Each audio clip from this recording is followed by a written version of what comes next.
Does it show like, let's see, does it show it's recording? It did. It prompted Okay. me to hit OK. Okay. Hello, everybody. Thanks for joining Broadband Hui. This is episode 257, and it is, I think it's October 15th over there. I think it's October 16th in South Korea.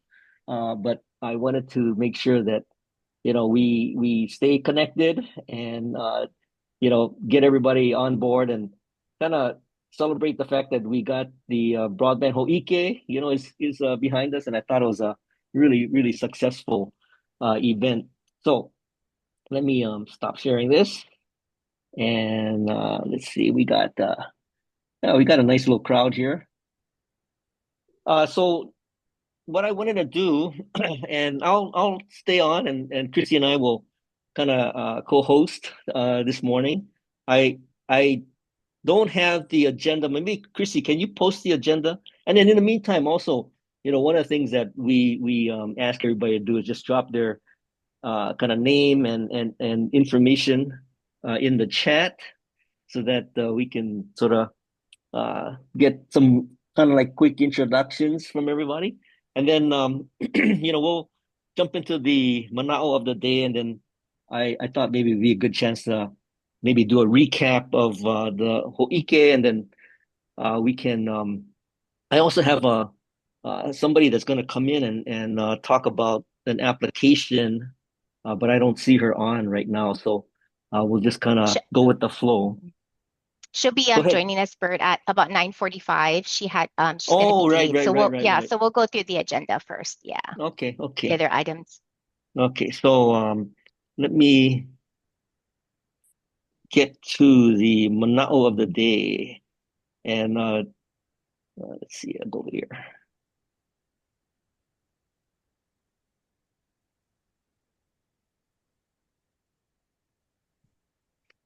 So, at the Broadband Hoike, it was a real great coming together. And it was like 2 years since the original, or the inaugural Hoike, which took place in 2023 on Kauai. And uh, it's really great to see everybody, especially all the folks coming in from the neighbor islands and checking it out. And I was talking to somebody, and I think you know pretty much everybody felt like this is really community, right? This is really community, and it is all about us coming together and making things happen at the sort of grassroots level. And then let's see, is Pakele on the Michaela was telling He me, yeah, it's is. it's it's Hmm. community led and government supported. I said, that's exactly right. And I said, hey, who do you attribute that quote to? And of course, he and I didn't know, but he said, duh, must be I think it was somebody local. And so did a quick Google search on who said this quote, community led, government supported, and Mayor Bisson popped up. So I attribute the quote this morning, the Manao of the day, to Mayor Bisson, really, and recognizing that a lot of these initiatives that we're talking about and getting support for is really from the community. I mean, and we want to really focus on the community. What is it that the community needs, and then can we help as government to support those initiatives? So that's kind of what I wanted to share, and then it's kind of consistent with with the broadband Hoike. So I thought that'd be a good lead in to our Hoike overview and recap this morning. So with that, Christy, you wanna share a little bit about the what was happening out in Waianae side? And I thought that was a really good kind of field trip. This was like a Hoike was day one, day two for people that didn't go. We had an excursion. One side was on the Waianae side, the other one was Haula, and Chrissy did a lot of support for the Waianae side. So, Chrissy, what was your kind of takeaway from that whole experience? Yeah, absolutely. Before I start, I really like the what Mayor Besson had said about, reminding us that really I say true progress. And thanks, James. I see you on, and I don't think you're driving, so that's good. Um, while you're watching.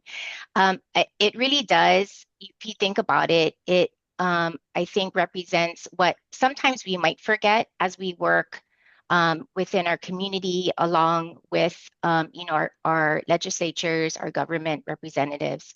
That really the true progress in every community has to start with the people that are directly connected with the work, right? Directly connected with the work, directly connected with the issues that are impacting their community, because it's different for each community, each area. And as folks here, that are our representatives, are our voices in our government.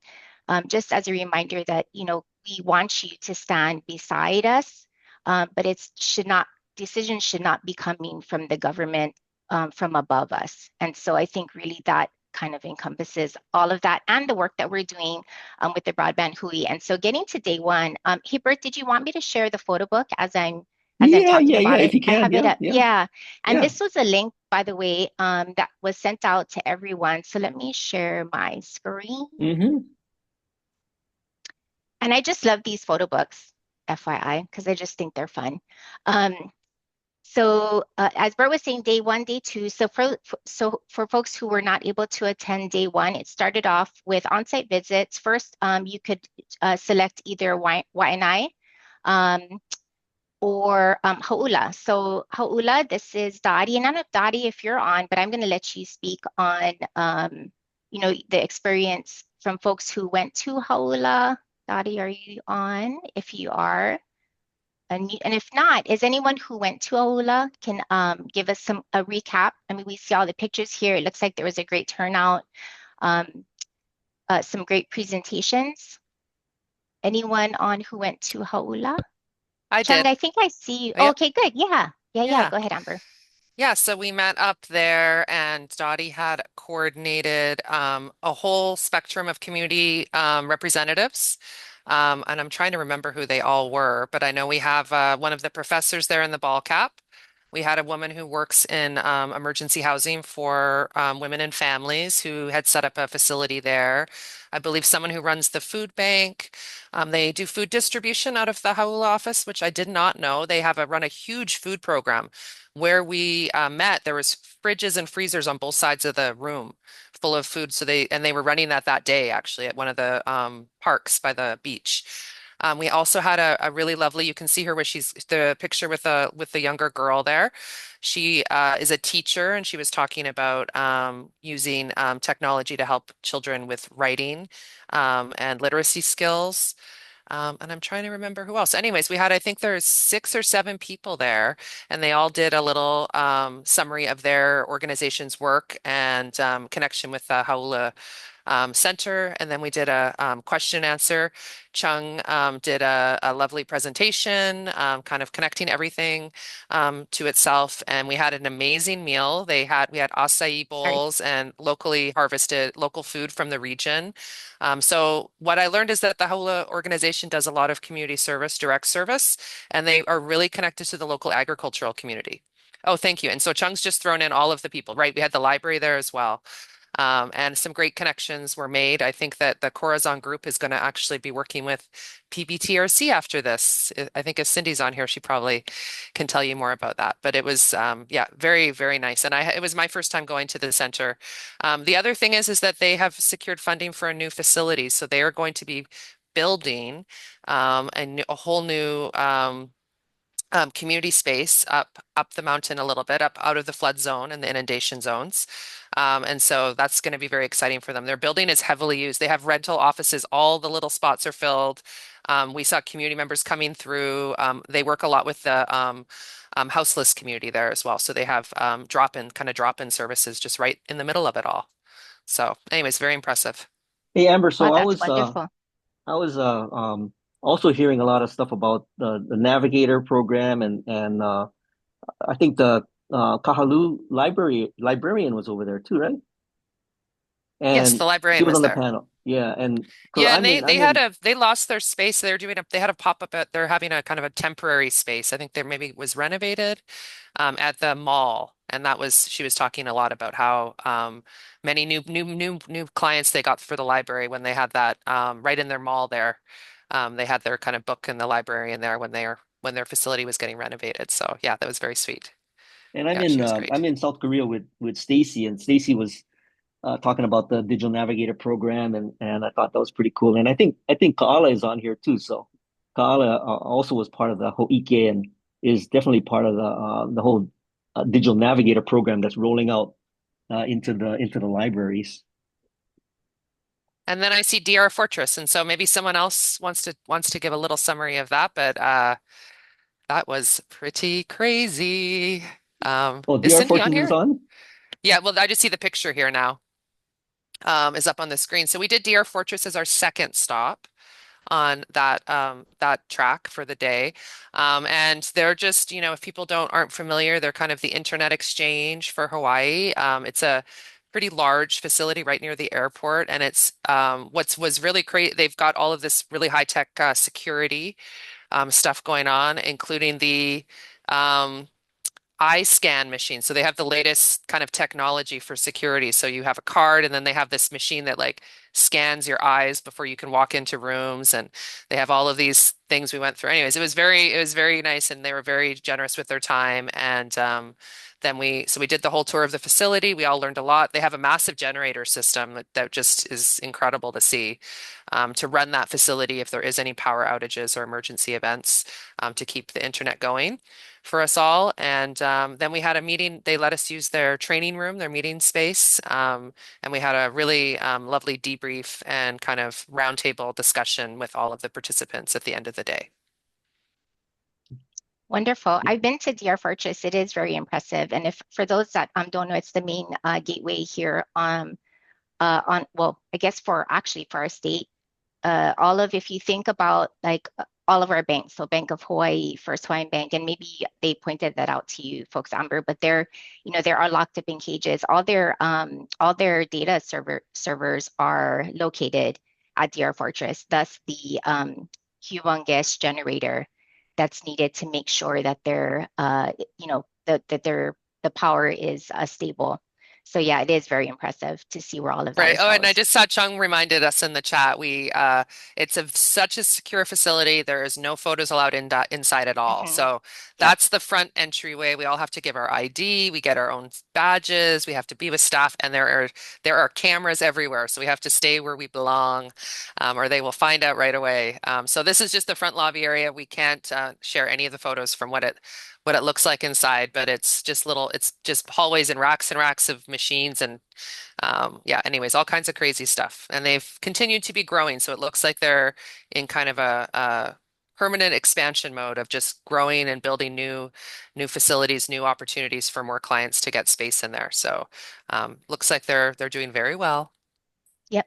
I will put in a plug. So if anyone, I'm our current president for Hawaii, for our HIMSS Hawaii Alaska chapter. So Health Information Management System Society. And one of our members, I don't know if he was there, Tommy Clement, maybe helped you folks or not. But if any, and so is Rosa and gosh, I can't remember the owners. But in any case, if anyone is interested, they do tours for schools, whether it's from elementary schools on up. If your organization is interested in learning more, feel free to contact them because it's such a great learning experience. I think especially for our students who want to know, they hear things about Gateway and where the internet goes and where these servers are, but to actually see it is pretty impressive. So mahalo for that, Amber. Okay, and then the other site visit was to Waianae Coast Comprehensive Health Center, and the photo there is beautiful, and that was our view from the location that we all met at, and that was if anyone's been out to Waianae, we do have a dining pavilion at the top of above all of the clinics. Thus the view, it's amazing. Hey, But I Chrissy, was before you so jump into all the yeah, yeah, yeah. Wine stuff, Chung, did Go you ahead. have something to? I saw your hand go up. Oh, I sorry, I'm not. can't wait till the end. I don't want to stop, Christine. Okay, okay. You sure? Yeah, yeah. Okay. So just very quickly, we had an amazing turnout. And so first, big mahalo to everyone who took the time. I know it's a trek to come out to Waianae, and who were very interested. So, we started off with the 25 max capacity. And so mahalo to Constancio and all the team who allowed me to increase it to 40 because I really wanted folks who, wanted to come out. I didn't want to, restrict anyone. And so what you see here is we all met in our dining pavilion. So we have a really great location. We have an amazing chef. And so thanks to City and County, we had some breakfast and a Hawaiian style lunch. We had really great speakers, starting with our tech savvy teams. I think everyone on here, if you've either been on our Broadband Hui meeting or we're at the Huike, Jaffer and his team. He's just an amazing young leader. And I'm so fortunate that we have a team now in Waianae with 3 teams who are located in Waianae, and they come out to our Kupuna Tech Workshop that happens every third Tuesday. So they were just out here, or second Tuesday, they were just out here yesterday. So Jaffer went ahead and presented all about his, their program and who they serve, and they're looking to expand. So I encourage everyone to think about that, especially on the outer islands. I think it's just really an amazing multi-generational, how do you link the two together and just create such great values and characteristics for our young folks. We started off with so Wanecomp has a new vice president, Lena Allen. So she, I think, really set the stage for, what not only Waianae's comprehensive mission is in supporting, making sure our community is connected, our population, but also to really solidify the work that we're all doing, how important it is, and the continuation of that. And then next up was, you see here at the top right, Joe Lapilio, and he is the head of our One Economic Development Council, as well as our, he is, I think, VP or any Waianae Navigators, but he's a good, he represents a lot of our grassroots and core organizations. Below that is Dan Gomes. But he presented a community initiative that I think all of you know that we've been trying to work on, which is a community Wi-Fi system, WAI-FI, so that was kind of cool. Laid that out and the importance of it, not only for our community, especially, with a socioeconomically challenged population, already marginalized, and as fast as technology is moving, we need to make sure everyone is connected, that's building our community up. And I think it can be replicated anywhere, really. And so that was my hope in having that presented. And then we rounded it off with our patient assistance services gang, who is very interesting. We have what we call a pod, and it's a digital kiosk that we've been using since 2009, believe it or not, when we at that time had problems with folks being dropped off of Medicaid at that time because of things that were going on. And so we set up these kiosks that are unmanned, but our patients, people in our community can go in them, work with a worker who is situated remotely, and they're connected via camera, and all their paperwork for Medicaid or anything really can be completed and then submitted directly to, in this case, Hawaii MedQuest or other essential resource centers. So we talked about that, as well as our work with our digital literacy, workshops for Kupuna and our community. And so Bert was there. Bert, or let's see, whoever's on, I'd like to turn it over to you. James, anyone who wants to, give a little bit of feedback or insight on what you thought about our gathering out in Waianae. Definitely thought the food was great, but I want to give it over to James to talk about our little visit over to the village.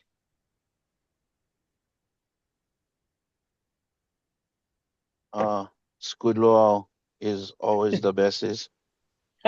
Right. It makes everyone happy. And that's I don't know. We went over to the village, and then some guy had a bright idea to make everybody stand in the rain for about half an hour. I don't know whose bright idea was that. Bert, stop making those guys come on top your whole Ike. Yeah, I don't know. We didn't talk story. What else we did? Nothing. And then we went to DHHL. That's it? Yeah. No, it was a good, firsthand sort of view of the progress that the village has accomplished. So, testament to you, James, for organizing, managing that whole implementation. Yeah, continuing the work, James, that Uh, Twinkles started has really it really is inspiring. And so I don't think we thank you enough because it really is when there has to be others that step in when sadly we lost Twinkles, and I'm just grateful that you were able to step up and keep it going.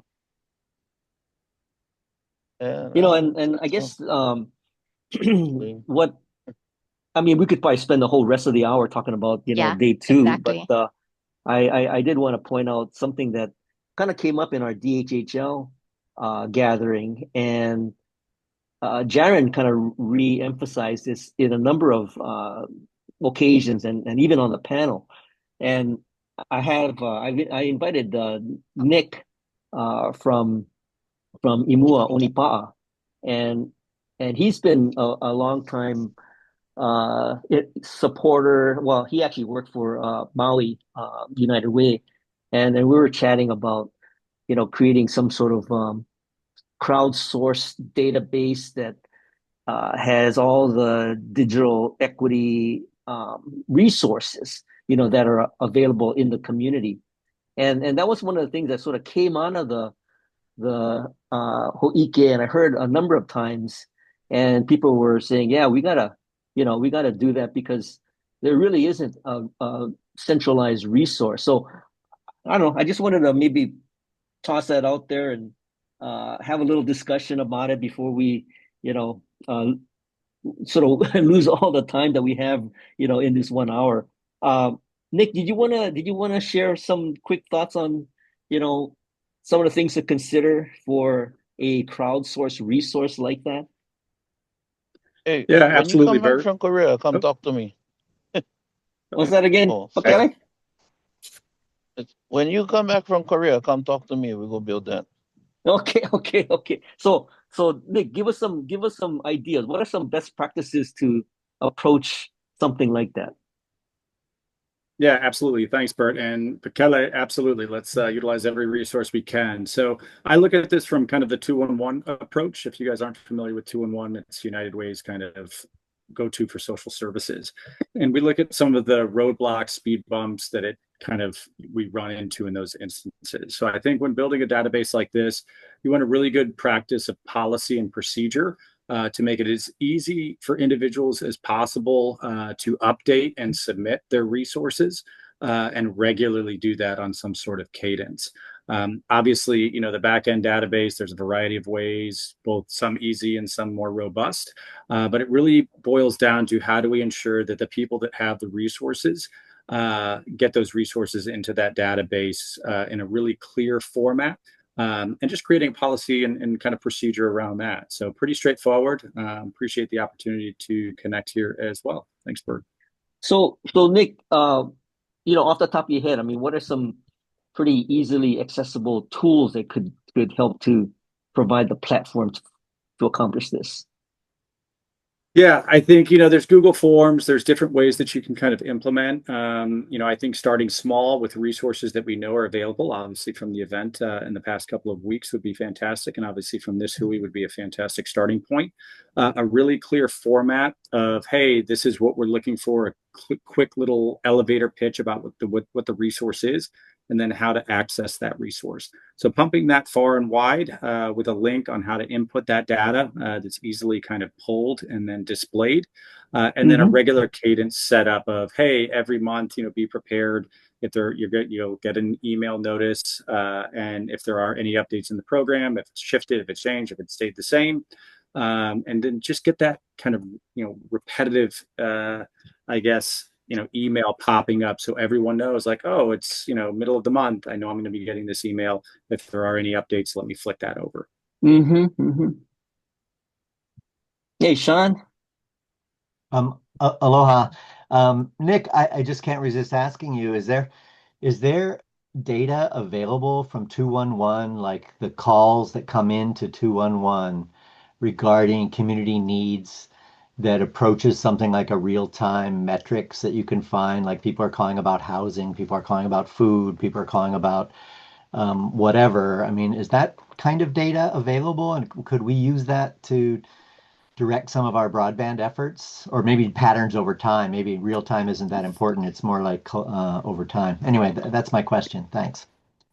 Yeah, great question, Sean. I am big into data. Us at on how we're looking at, how many people are out of a job, where those areas are, broadband accessibility. Data is always key. 211 works with Hawaii Data Collective. I believe they used to be at 211 counts, Hawaii 211 counts. And basically it's real time, right? You get it broken down by county and zip code. And then kind of, I guess, standardize across a variety of areas. Sometimes it might not necessarily be like, hey, how many people are looking for internet, but you might see how many people are looking for housing on a real-time basis. And it was heavily utilized during the disaster where we saw, obviously the influx of the calls go as highest in history for our state. I'll try to track down that link during this meeting and flick it in the chat. Just as a quick follow-up, in particularly rural areas, 211 is looked at as a backup for not when 911 is overwhelmed. It's an overflow. Like if it's where do you get water? You don't need to call 911 for that. You can call 211. Did that occur in Hawaii as well? It did, and the system's set up and so nationalized that overflow. Our organizations, my past organization where I was the president, worked with other United Ways across the country. That those overflows would then go into those other areas. But 100%, I can't say if 911 wasn't accessible, but we did try to direct individuals to where the resources are. There's also 999. There's suicide and mental health areas. And I know Aloha United Way is doing a great job of really focusing on 211 and getting that word out. Thanks, Nick. Hey, Thanks, Sean. Dan, I Bert, think you're trying to Bert. share something. Yeah. Oh no, James, We what? did get copies of this Kapuna information and assistance handbook, so that's one place to start with information about resources available. I think it's a pretty impressive list. So Dan, are you referring to the one that was done probably back in 2022-ish? Well, it was distributed at the as part of the Huike. I don't. I mean, I'm not sure it has a date on it, although it's Mayor Blangiardi, so it can't be Oh, too. okay. Um, but yeah, I mean, it's a pretty impressive list of resources. Well, that might be a good start if we could get a electronic version of that database that could be the foundation upon which we build this easily accessible list of resources. Right. Okay. Yeah, yeah, good. James, you was gonna say something? Yeah, maybe we should talk to the guy Jaren because sound like he kept looking for stuff, and he was pretty adamant about him spending a lot of time looking for stuff. So if we can find out what exactly it was that he keep looking for that he's spending all the time, um, we can concentrate efforts on stuff that Yeah, can save yeah, yeah. people a I lot mean, of I think time.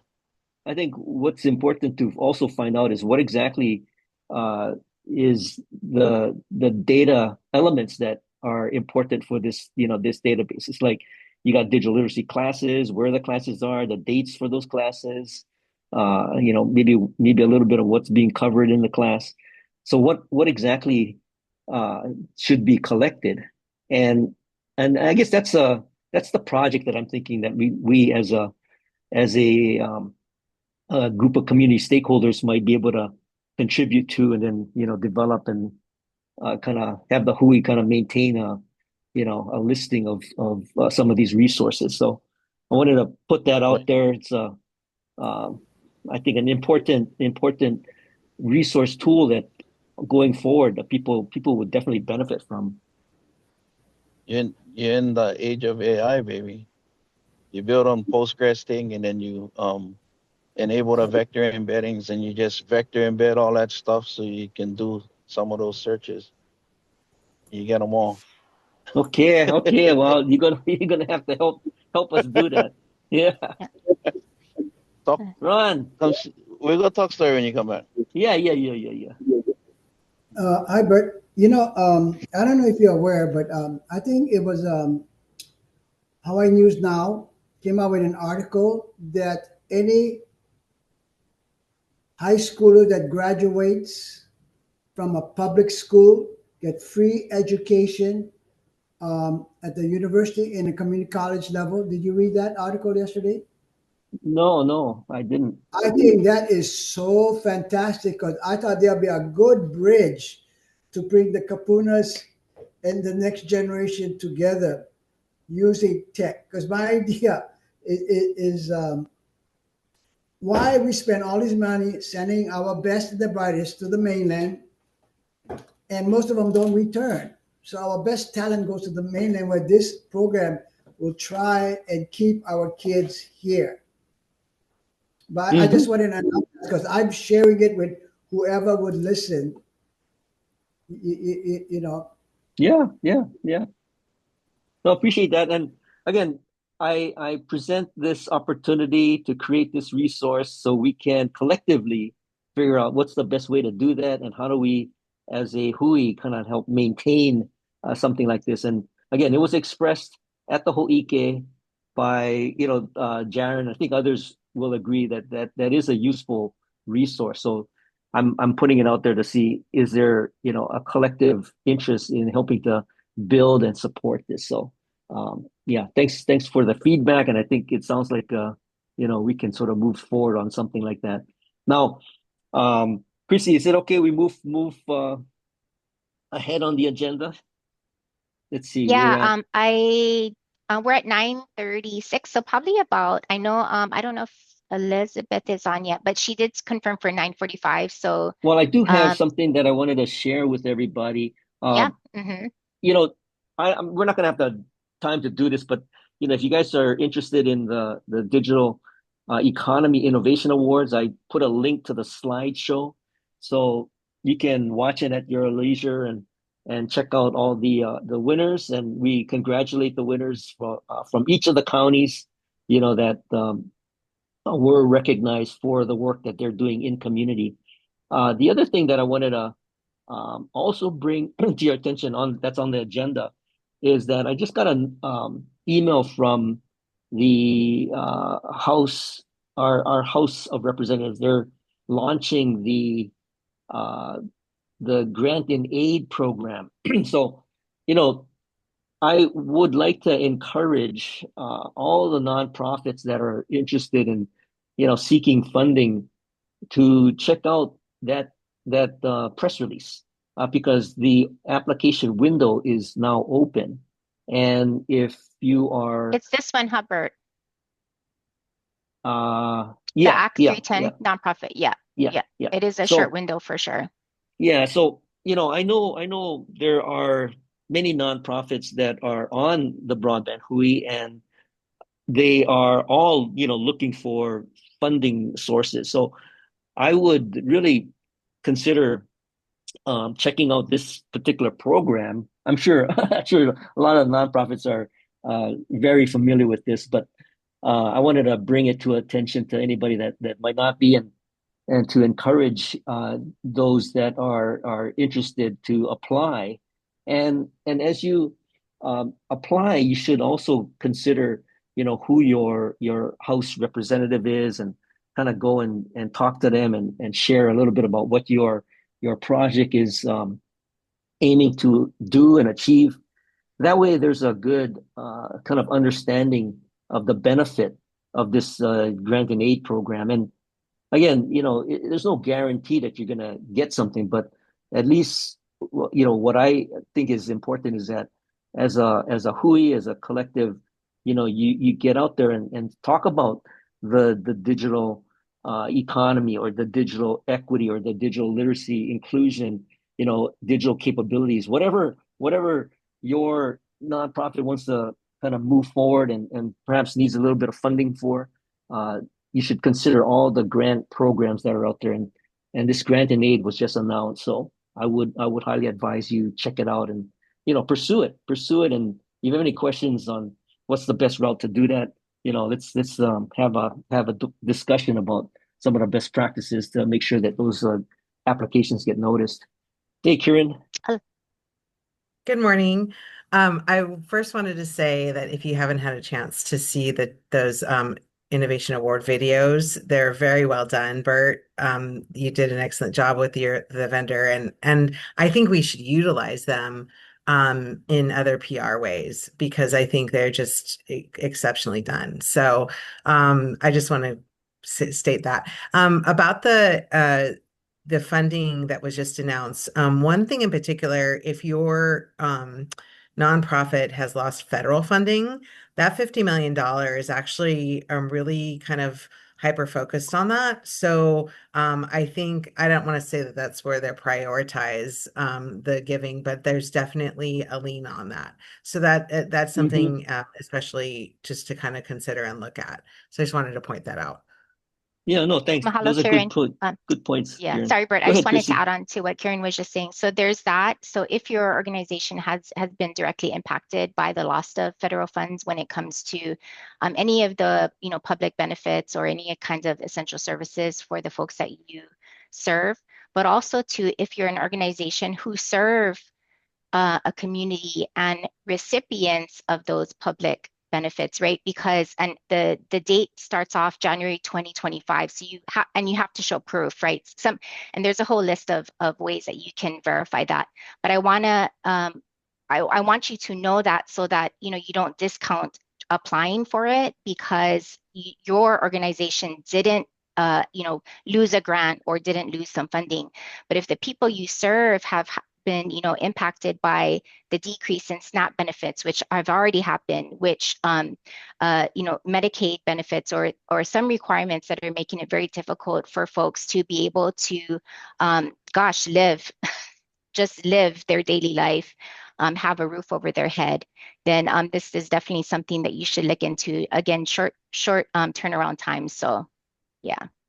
Go ahead, Bert. So yeah, again, what I'd like to try to do is share whatever resources that come across our desks and encourage the Hui to take a look at it. If there's ways that we can support you in going after some of these grant programs, please let us know because really we want to get the money out to you all who are on the front line, and whether it's resources like what Jaren and Nick and all of us here think is important to have as a access to a list of resources that all of you provide. I think that's an important thing, and access to funds is also a very important thing. Now, just to kind of move on to another topic that I wanted to have an open discussion about is, we're getting started on a policy subgroup. Now, this policy subgroup is all of you who want to express your policy interests.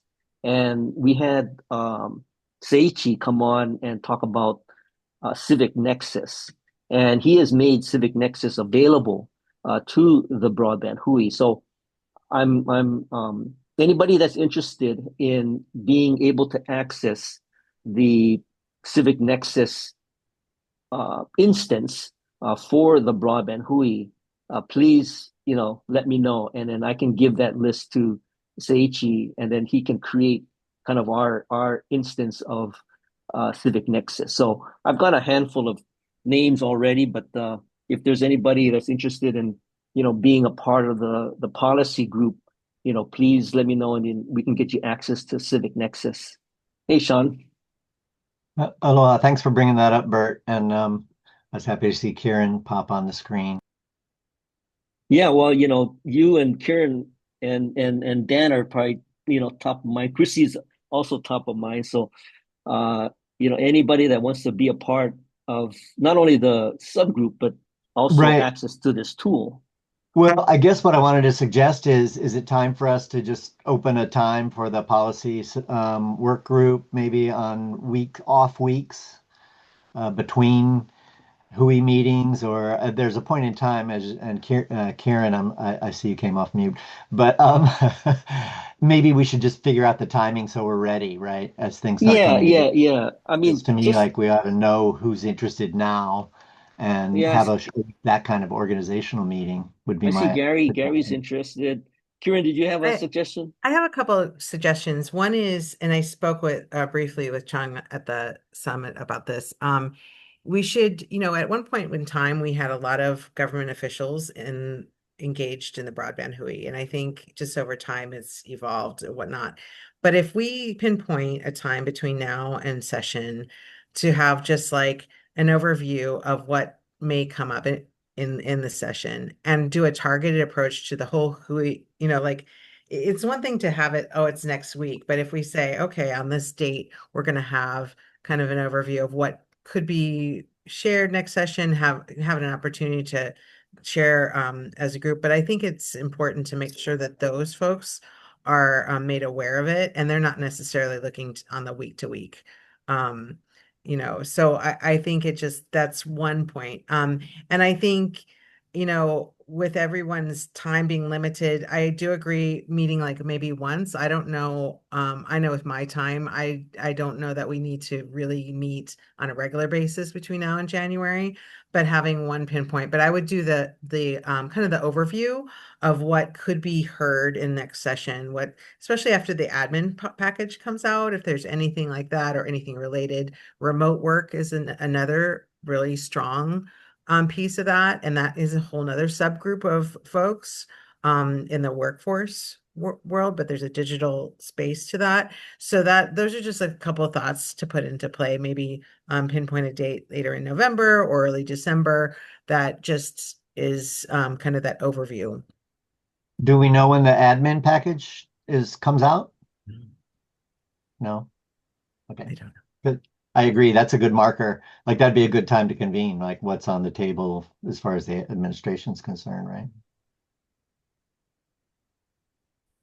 Chung? Just to comment to that, and usually the admin package will drop sometime in December. I know a lot of you folks will, be on vacation and spending time with family, but just look out for that.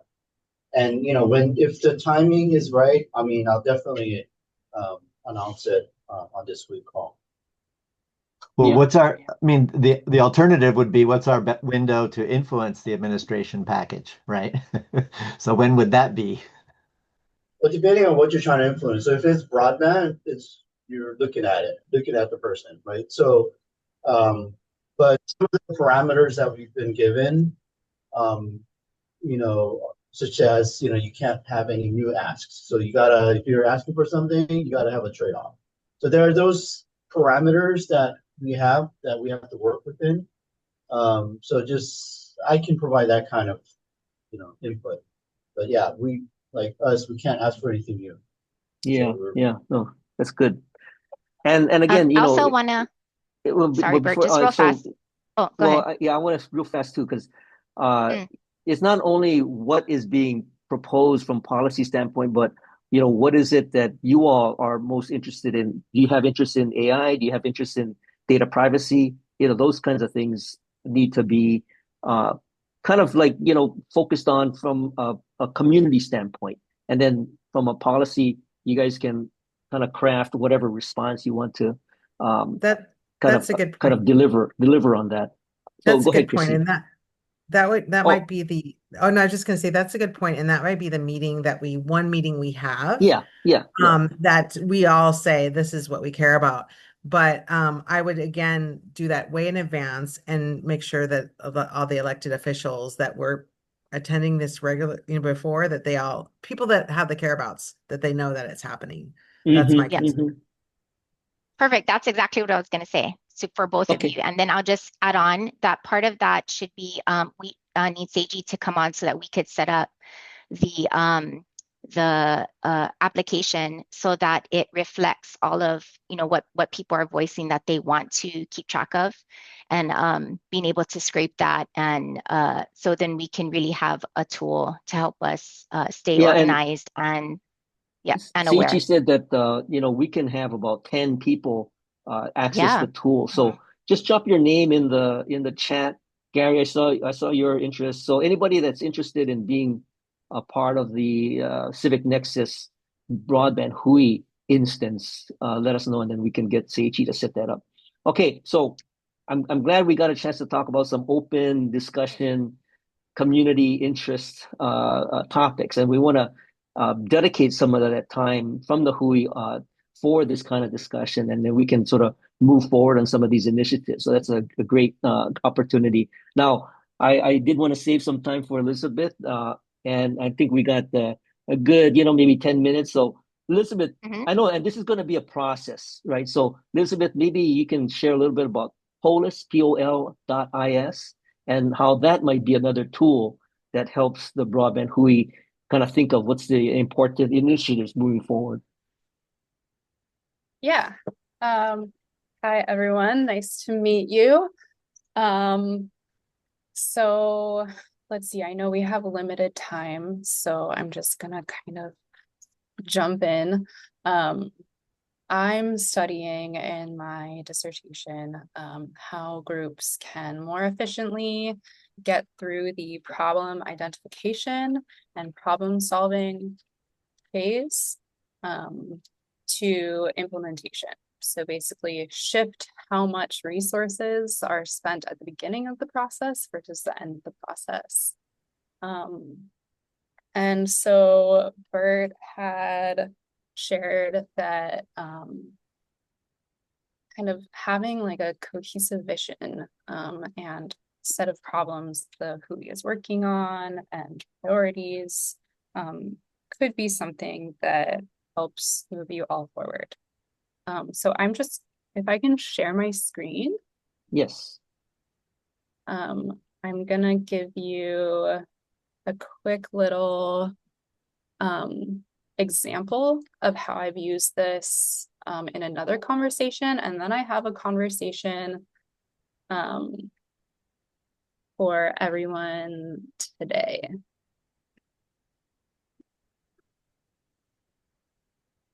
Okay, so this is a conversation I made the other day.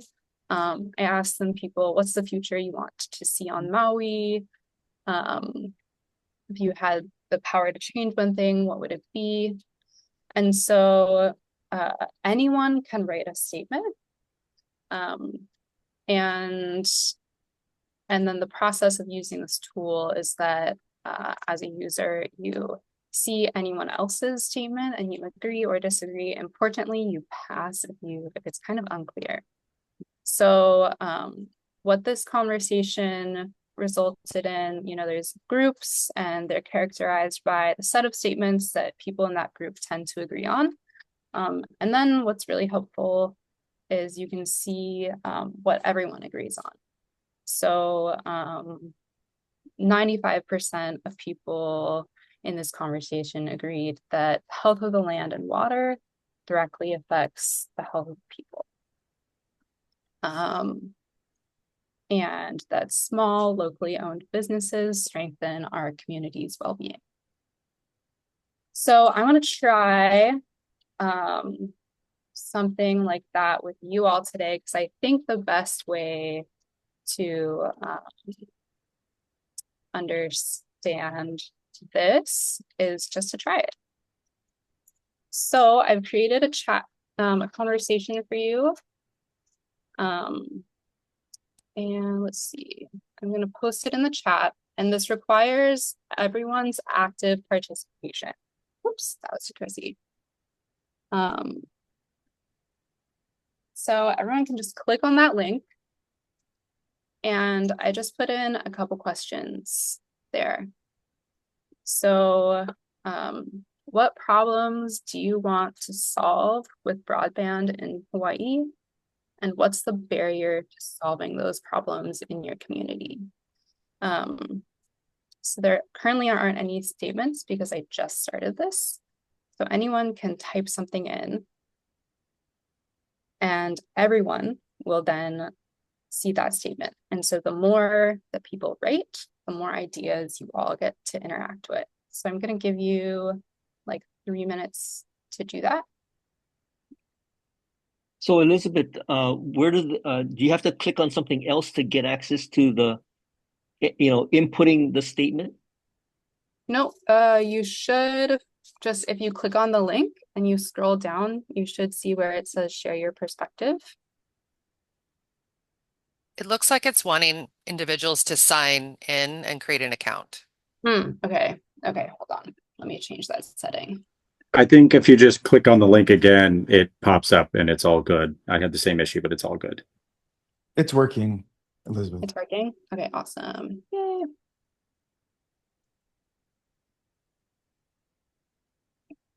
I see. Okay, it's working now. Still want to sign in.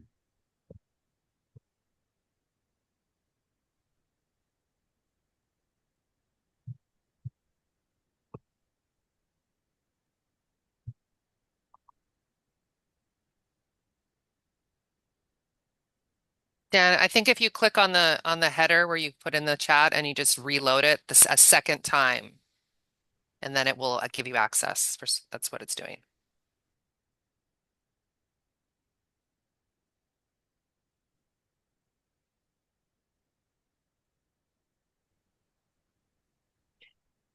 And so the critical mass here is that once 7 people engage, then you'll start seeing the visualization of the groups.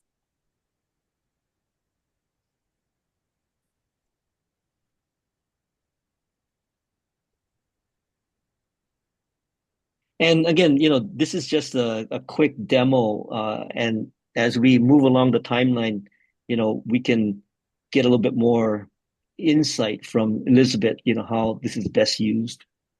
Yeah. Yeah, again, I think the quickest way to help people understand what it can do for them is to just try a first time. So it's just, the rough draft.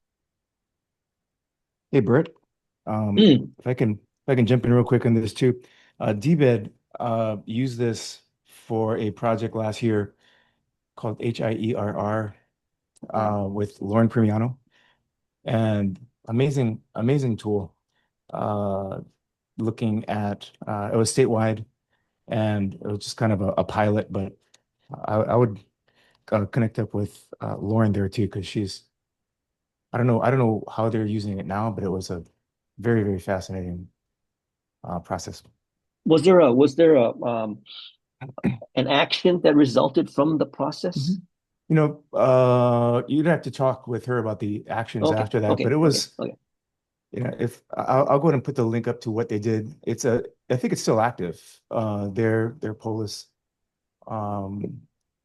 survey link. So yeah, I've seen the Pol.is used in a number of different kind of environments, and I wanted to have Elizabeth kind of talk us through the initial input of statements, and then over the course of the next few weeks, we can delve into what actions could actually result from some of the responses that people provide this. Yep.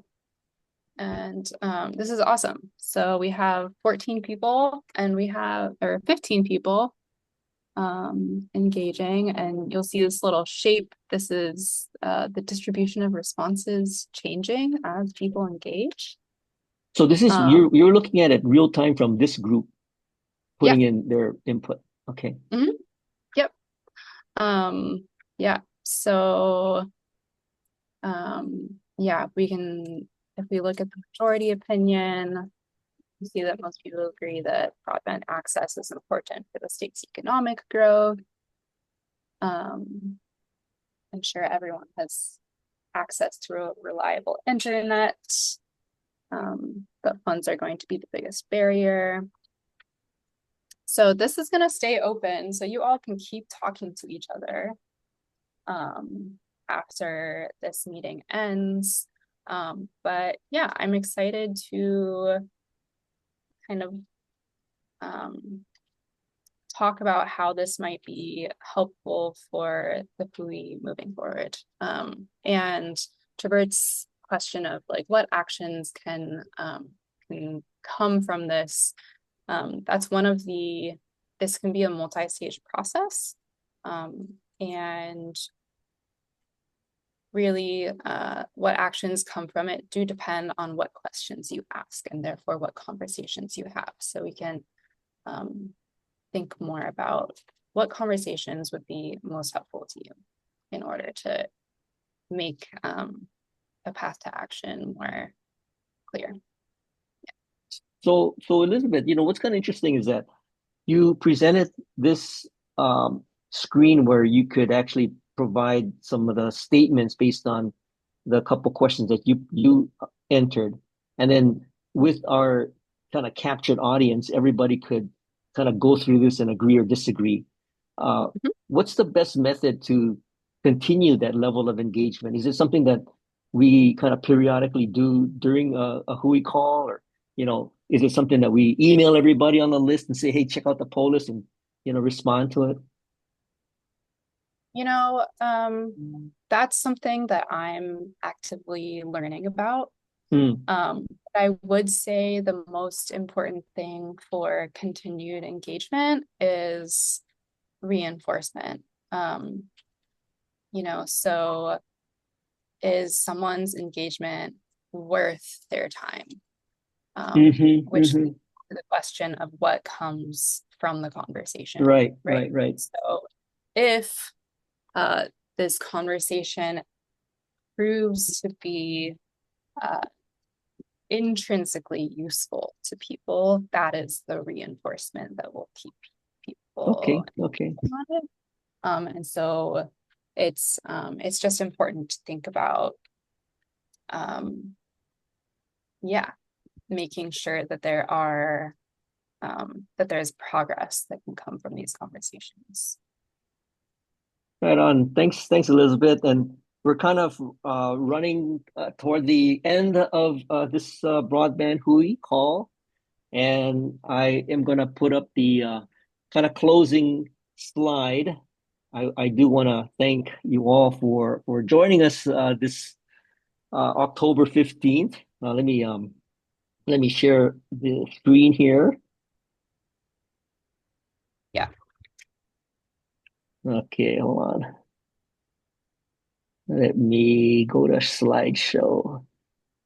All right. Okay. So mahalo everybody for joining us on the 257th convening of the Broadband Hui. Elizabeth, you're welcome to come back and continue this Pol.is discussion. Thanks everybody for the open conversation about some of the initiatives that we can all kind of get behind. And I do want to wish you all a great rest of the week. And I'll see you all back. I'll be back in Hawaii on the 20th of October. So in the meantime, y'all stay safe. Y'all stay awesome. Aloha.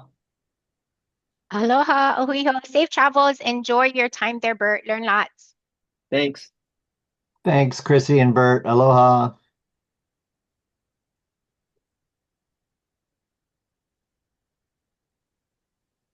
So, Bert, how long are you there for? You said, when are you coming back?